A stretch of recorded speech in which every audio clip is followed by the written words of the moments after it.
মনে থাকবে না কইছি যে তোমার যদি ভাইরাল হতে হয় বাংলাদেশে, তোমার হচ্ছে আইফোন লাগবে, ক্যামেরাম্যান লাগবে, তারপর হচ্ছে মেকআপ ম্যান লাগবে, তারপর হচ্ছে স্বামীর মতন বাটপার করা লোক লাগবে। এরকম বাটপার লোক যদি না হয় তাহলে তোমার হচ্ছে ইউটিউবে তুমি ভাইরাল হতে পারবে না। ভাইরাল হতে গেলে তোমার এইগুলো লোক লাগবে, এই জিনিসপাতিগুলো লাগবে। ভাইরাল হতে গেলে মূলত ভালোবাসা লাগবে, না ভালোবাসা, জনগণের ভালোবাসা লাগবে। তুমি যত বিনোদন দিতে পারবে মানুষ তত হলে ভালোবাসবে।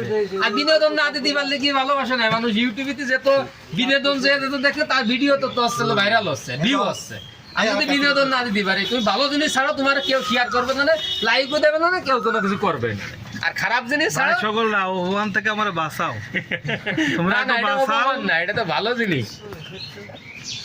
রাজু ভাইয়ের স্টোরে আমারে সবাই অপমান করতেছে। আপনারা যদি লাইক শেয়ার না করেন, সাবস্ক্রাইব না করেন, তাহলে আমি অপমান থেকে বাঁচতে পারতেছি না।